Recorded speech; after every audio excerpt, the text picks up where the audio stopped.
दुनिया में सबसे ऊंची प्रतिमा सरदार वल्लभ भाई पटेल की बनने वाली है।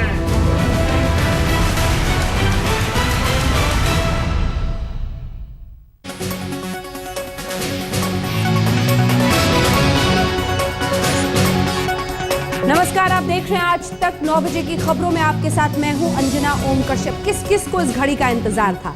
आप भी ईमानदारी से बताइएगा, क्योंकि आखिरकार केजरीवाल और मोदी की सियासी टक्कर अब तय हो गई है। वाराणसी की सीट से केजरीवाल मोदी को चुनौती देंगे। आज बेंगलुरु में चुनावी रैली को संबोधित करते हुए केजरीवाल ने कहा कि इस मुश्किल चुनावी टक्कर के लिए वो तैयार है। पार्टी के अंदर मीटिंग हुई और पार्टी ने मुझे कहा कि आपको नरेंद्र मोदी जी के खिलाफ चुनाव लड़ना चाहिए।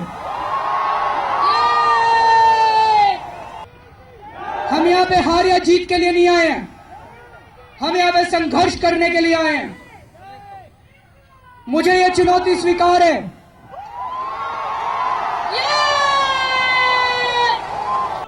दक्षिण में खड़े होकर उन्होंने उत्तर की सबसे चर्चित सीट पर होने वाले संघर्ष के लिए खुद को तैयार तो कर लिया है, लेकिन संभले हुए शब्दों के साथ केजरीवाल मान रहे हैं कि वाराणसी का चुनावी समर आसान नहीं होगा। मैं जानता हूं कि ये बहुत बड़ी चुनौती है, मैं जानता हूं कि ये छोटी चुनौती नहीं है। मैं वाराणसी जाऊंगा, 23 तारीख को वाराणसी में रैली करेंगे और वाराणसी की जनता जो कहेगी वही मेरे सर माथे पर। वाराणसी की जनता अगर मुझे ये जिम्मेदारी देगी तो ये जिम्मेदारी मैं सहर्ष स्वीकार करूंगा। पिछले कुछ दिनों से केजरीवाल मीडिया के सामने कहते फिर रहे हैं कि मोदी नाम की कोई चुनावी हवा इस देश में नहीं बह रही, लेकिन भीतर से उन्हें पता है कि मोदी इस वक्त देश की राजनीति के महारथी हैं। ये दिल्ली का दंगल नहीं, जहां उन्होंने शीला दीक्षित को परास्त कर दिया था। पिछले दिनों आम आदमी पार्टी की ओर से लगातार ऐसे संकेत मिलने लगे कि जहां मोदी खम ठोकेंगे, केजरीवाल वहीं से अपनी ताकत तौलेंगे। अंदरूनी खबर यह है कि वाराणसी से मोदी की उम्मीदवारी तय होने के बाद पार्टी के कार्यकर्ताओं को काशी कूच करने का आदेश दे दिया गया है। मुझे खुशी है कि पार्टी ने मुझे दिल्ली से अपना बोरिया बिस्तरा बांधकर बनारस में आम आदमी के लिए आम आदमी को जिताने की जिम्मेदारी सौंपी है। 23 मार्च को वाराणसी में होने वाली बड़ी रैली में केजरीवाल वाराणसी से लड़ने की औपचारिक घोषणा करेंगे। आशुतोष ने भी दोपहर को कह दिया कि पार्टी उन्हें वाराणसी से चुनावी मैदान में उतरने के लिए मना लेगी। सियासी गलियारों में इस जोरदार दंगल पर बहस शुरू हो गई है। आम आदमी पार्टी को विश्वास है कि केजरीवाल मोदी को शिकस्त देंगे और जगदम्बिका पाल कह रहे हैं कि ऐसे धरती पकड़ पहलवान पहले भी ताल ठोंकते रहे हैं, मोदी को मात देना कोई मजाक नहीं है। ऐसे देखता हूँ कि कभी इंदिरा गांधी जी लड़ा करती थी तो एक कानपुर के धरती पकड़ थे, वो भी लड़ते थे और उसका परिणाम क्या होता था उस समय के परिणाम बताते। बीजेपी को भरोसा है कि वाराणसी से मोदी पूर्वांचल में पार्टी के लिए एक नया सवेरा लेकर आएंगे और केजरीवाल को उम्मीद है कि वो बीजेपी के सबसे बड़े नेता की चुनौती तोड़कर दिल्ली विधानसभा की कहानी लोकसभा में दोहराएंगे। लेकिन अभी दिल्ली दूर है। बीजेपी ने बहुत आकलन के बाद मोदी को वाराणसी से उतारा है। पार्टी को विश्वास है कि काशी के अलसाए घाटों पर ही बीजेपी का भाग्य जागेगा। बेंगलुरु से रोहिणी स्वामी के साथ आज तक ब्यूरो। वाराणसी की पारंपरिक बीजेपी सीट से मोदी को मात देना आसान तो होगा नहीं, लेकिन केजरीवाल इसके लिए पार्टी को तैयार कर रहे हैं। कार्यकर्ताओं को वाराणसी कूच करने को कह दिया गया है। उधर मोदी विरोधी पूरा खेमा भी एक तरह से लामबंद हो रहा है कि कैसे उन्हें रोका जाए। ये विश्वासघात है, ये विश्वासघात है, ये विश्वासघात करने वालों को सजा दोगे। ये तो लड़ाई जनता को लड़नी है, हम तो केवल माध्यम है।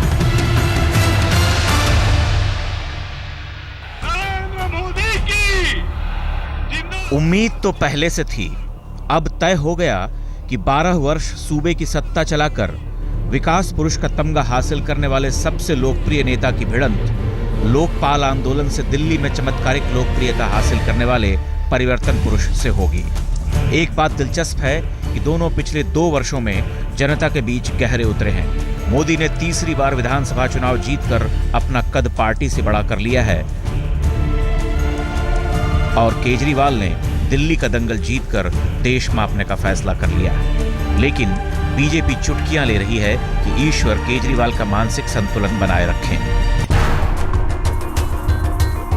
मोदी बीजेपी के लिए सत्ता में लौटने की सबसे बड़ी आशा है। पार्टी को उम्मीद है कि उत्तर प्रदेश में पटरी से उतर चुकी बीजेपी को फिर से पटरी पर ले जाने वाले राजनीतिक क्रेन सिर्फ मोदी ही साबित होंगे।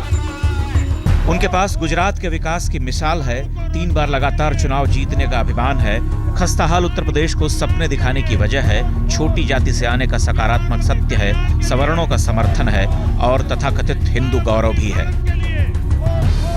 पूरी राजनीति सारे लोग इकट्ठे हुए हैं, एक ही मुद्दे पर इकट्ठे हुए हैं। उनका एक ही सपना है, मोदी रोको। एक ही एजेंडा, मोदी रोको। मोदी कहता है विकास करना है, वो कहते हैं मोदी का विनाश करना है। निर्णय देश की जनता को करना है। केजरीवाल के पास कांग्रेस और बीजेपी से हताश जनता के लिए विकल्प है, दिल्ली की मिसाल है। देश में धीरे धीरे जुड़ रही जमात है, कुछ चर्चित चेहरे हैं और सबसे बड़ी बात ये कि एक चालाक राजनीतिक सोच भी है। आज इस देश में एक ही पार्टी है जो इस देश को ईमानदार राजनीति दे सकती है, वो है आम आदमी पार्टी। लेकिन केजरीवाल दिल्ली की सत्ता छोड़ने के बाद जरा छूटे भी हैं। कहीं न कहीं ये संदेश भी चला गया है कि केजरीवाल अति महत्वाकांक्षी हैं, अपनी बात साबित करने के लिए झूठ भी बोलते हैं और बहुत जल्दबाजी में हैं। टीवी पर किसी न किसी रूप से रहने के लिए पब्लिसिटी करना, ड्रामेबाजी करना, ये तो आम आदमी पार्टी की प्रवृत्ति और प्रकृति दोनों ही है। वाराणसी की सीट से मोदी को उतारने के पीछे बीजेपी की बड़ी दृष्टि है। पार्टी को विश्वास है कि मोदी सूबे में बीजेपी के डूब चुके सूरज को पूर्वांचल से उगाएंगे, लेकिन मोदी विरोध की हवा भी इस देश में बड़े जोर की है। राजनीतिक गलियारों में चर्चा छिड़ गई है कि मोदी को रोकने के लिए सबसे विपरीत सियासी गठजोड़ भी करना पड़े तो करना चाहिए। शाम होते होते ये खबर आई और अनिल शास्त्री ने ट्वीट किया, अगर एसपी बीएसपी मोदी को हराने के लिए गंभीर हैं तो उन्हें कांग्रेस के साथ साझा प्रत्याशी उतारना चाहिए।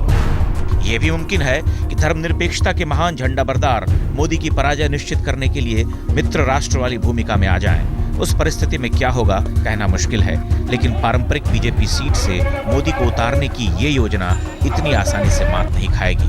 मोदी की हार के लिए केजरीवाल और उनके सहयोगियों को जमीन आसमान एक करना होगा। आज तक ब्यूरो।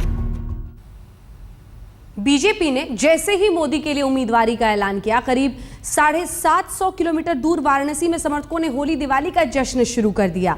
आज सुबह भी मोदी के लिए पूजा हुई, प्रभात फेरी निकाली गई, यज्ञ हवन हुआ और गंगा तीरे मोदी के लिए एक सुर में गान भी हुआ।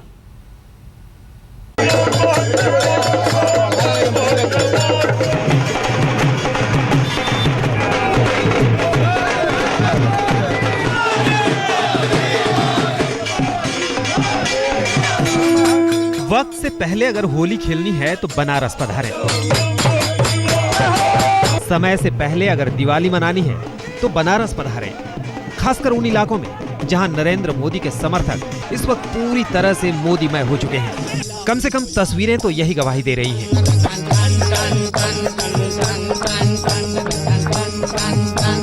नमो नमो की बहार, दिल में बजे घंटियार, टन टन टन टन टन टन। वाराणसी से मोदी की उम्मीदवारी का ऐलान तो कल देर रात दिल्ली में हुआ, लेकिन उसके असर से वाराणसी के गंगा घाट पर सुबह से ही समर्थकों के सारा रारा की गूंज। मोदी का भंडा, पिचकारी सोनिया वाला ले, राहुल वाला ले, केजरीवाल वाला ले, खाली खाली बस भैया मोदी वाला ले, खाली खाली बस भैया मोदी वाला ले, खाली खाली बस भैया। गुलाल अबीर से एक दूसरे के चेहरे पर रंग बिरंगे हो चुके हैं, लेकिन सुर से एक ही शख्स का गुणगान हो रहा है। नारा वही, हर हर मोदी, घर घर मोदी। आई गई ले, आई गई ले, आई गई ले, हो देखा आई गई ले, हो देखा आई गई ले। अलग अलग वक्त की इन 4 तस्वीरों पर भी जरा गौर फरमाइए। ऐलान के ठीक बाद वाराणसी में पटाखे भी फोड़े गए, रंग गुलाल भी उड़ाए गए। सुबह सुबह मोदी के लिए मंदिर में पूजा हुई, शंखनाद भी हुआ। मोदी के लिए प्रभात फेरी निकाली गई। 108 कन्याओं ने यज्ञ और हवन भी किया और मोदी की तारीफ में होरी के तराने भी गूंजे। प्रभात फेरी तो 365 दिन चलती है, लेकिन वर्तमान में यह जो प्रभात फेरी निकल रही है, हर्ष और उल्लास का द्योतक बता रही है। आज अपने नरेंद्र मोदी जी जो काशी महानगर से लोकसभा के प्रत्याशी बन गए। वाराणसी के कई लोगों को भी लगता है कि बीजेपी के पीएम उम्मीदवार की जीत से काशी नगरी की दिशा और दशा दोनों निखर जाएगी। हालांकि इस जश्न की सार्थकता तभी सिद्ध होगी जब 16 मई को इलेक्ट्रॉनिक वोटिंग मशीन से मोदी और उनके समर्थकों के लिए जीत की खुशखबरी निकलकर बाहर आएगी। रोहित कुमार के साथ नीतीश पांडे, वाराणसी, आज तक। अब नरेंद्र मोदी के साथ पीछे तस्वीर आ गई है राहुल गांधी की, क्योंकि राहुल गांधी ने अब इंटरव्यू पार्ट 2 एक इंटरव्यू दे चुके हैं। 84 की बात उसमें की थी, बड़ी परेशानी झेलनी पड़ी। अब इस इंटरव्यू में उन्होंने नरेंद्र मोदी पर मोर्चा खोला है। उन्होंने कहा कि गुजरात दंगों की कानूनी जवाबदेही तय होनी चाहिए। उन्होंने यूपीए सरकार की पीठ भी थपथपाई और कहा कि इस चुनाव में कांग्रेस पार्टी 2009 से भी बेहतर प्रदर्शन करेगी।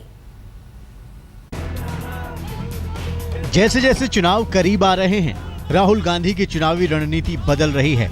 अपनी सरकार की तारीफ तो वो हर मंच से करते हैं, लेकिन अब उन्होंने खुलकर मोदी के खिलाफ मोर्चा खोल दिया है। पीटीआई को दिए एक इंटरव्यू में राहुल ने 84 के दंगों के लिए मां सोनिया गांधी और प्रधानमंत्री मनमोहन के माफीनामे को अपनी भावुकता से सही ठहरा दिया, लेकिन गुजरात दंगों पर एसआईटी की रिपोर्ट को खारिज कर दिया। गुजरात दंगों में मोदी सरकार की नाकामी की कानूनी जवाबदेही तय होनी चाहिए। उन्हें क्लीन चिट देना जल्दबाजी होगी। आप जानते हैं कि एसआईटी रिपोर्ट पर कई जानकारों ने सवाल उठाए हैं। उस दोषपूर्ण रिपोर्ट की ऊपरी अदालतों में अभी कोई पड़ताल नहीं हुई है। अभी देश को कई सवालों का जवाब चाहिए। राहुल ने यह भी कहा कि जिस चुनाव के बारे में कांग्रेस पार्टी को बहुत पीछे दिखाया जा रहा है, उसी चुनाव में कांग्रेस जीत का परचम लहराएगी। सरकार यूपीए 3 की बनेगी। पिछले चुनाव से ज्यादा सीटें आएंगी। बीजेपी ने कहा राहुल गांधी ने पिछले कई चुनावों में ऐसे बयान दिए हैं कि परिणाम आपके सामने हैं। राहुल जी ने स्टेटमेंट्स ऐसे बहुत दिए हैं। वो एक बार यूपी चुनाव में गए थे, एक बार बिहार चुनाव में गए थे, वहां पर क्या हुआ था सब आपको पता है। हम उनका रिकॉर्ड देख लीजिए और उसके बाद उस रिकॉर्ड के परिप्रेक्ष्य में उनकी स्टेटमेंट्स को एनालाइज कर लीजिए, तो अब इन स्टेटमेंट्स का क्या होगा ये भी समझ लीजिए। राहुल गांधी ने कहा कि ये चुनाव 2 अलग अलग विचारधाराओं की भिड़ंत है। राहुल ने दावा किया कि कांग्रेस सबका सम्मान, सबकी आजादी चाहती है। कांग्रेस मानवता और बहुलतावाद में विश्वास करती है, जबकि बीजेपी के शासन में गरीबों और दूसरे धर्म के लोगों के लिए कोई जगह नहीं है। बीजेपी कह रही है कि जाति और धर्म के नाम पर वोट मांगने के दिन लद गए, और जो जाति और धर्म की वकालत करते हैं वो बीजेपी शासित राज्यों की तस्वीर देख लें। दिल्ली से रीमा पाराशर के साथ आज तक ब्यूरो।